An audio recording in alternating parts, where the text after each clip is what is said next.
study by the Mental Health Foundation, 79% of adolescents aged 11 to 16 worry about how they look. 67% made diligent efforts such as dieting and cosmetic surgeries to make changes to their appearance. 37% were frequently distraught by their body image, 31% felt ashamed, and according to a Johns Hopkins study, 90% of eating disorder sufferers are between the ages of 12 and 25. Now, how do you picture a ballet dancer? Do you see a long-limbed, slender, pale female? What about a football player? Do you see a large, tall, buff man? Society has taught us to associate activities with certain looks. It's the stereotype that basketball players are tall, cross-country runners have thin legs, swimmers are muscular, figure skaters are petite. However, these standards are the imperative so high. These are examples of predetermined body standards with correlation to an activity. Growing up in the ballet community, I have personally witnessed the toxicity of this mindset. Every day, going to class overwhelmed with despair because you are not skinny enough to fit the mold of the art. However, this mold first showed such prevalence in the early 20th century because influential figures stated it as the form of beauty. Because one man stated it as his perfect form of beauty. Long legs, long neck, flat chest, low body fat, high arches, short torso, tall but not too tall, small shoulders, dainty fingers. The list continues endlessly to where it is impossible to reach this standard. This body type rapidly became desirable for almost all ballet companies, to where if you did not fit the mold of who they envisioned looked like a ballet dancer, you were immediately denied from the company. Company directors showed skill ignorance in order to keep this so-called perfect image. Flip the switch to modern day productions. What do you see? Almost the exact same image. It's the same look people have been romanticizing for years.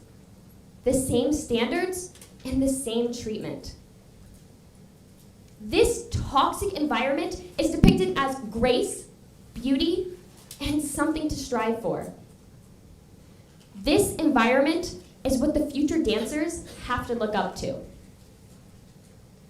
Constantly, I would walk into my ballet classes and see people pulling and tugging at their waists in the studio, talking about how they had barely eaten anything that day, and complimenting each other on how small they were. Body image was such an obsessive aspect to the art, to where eyes were glued to the mirror, scanning your body, others' bodies. It was the culture that, when it was costume measurement day, I couldn't eat anything so I could fit into the smaller costumes. I have partnering class today. I can't eat anything so it's easier to lift me. I have an audition today. I can't eat anything so they'll pick me for the lead roles. It was never ending. I have this today, I can't eat. I have that today, I can't eat.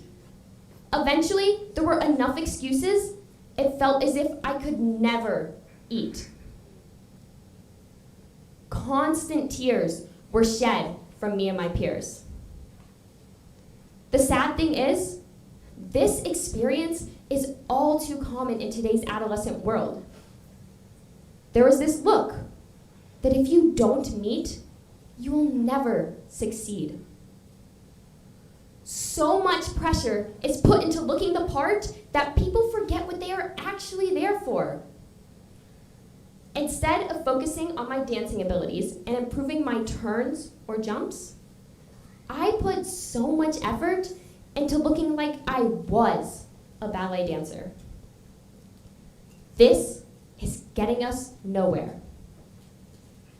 I have heard countless stories of people being body shamed because they are not the stereotype of what someone in that sport or activity should look like. This leads to numerous mental health issues such as body dysmorphia, eating disorders, and other harmful addictive behaviors. As a society, we need to break free from these associations because a ballet dancer does not have to have this so-called perfect body in order to have impressive technique. And a basketball player does not have to be 6 foot tall in order to score the most points on the team. Thinking like this is wreaking detrimental havoc on the development of youth and their views on what it takes to thrive. You've probably heard the phrase, "You can do anything you set your mind to."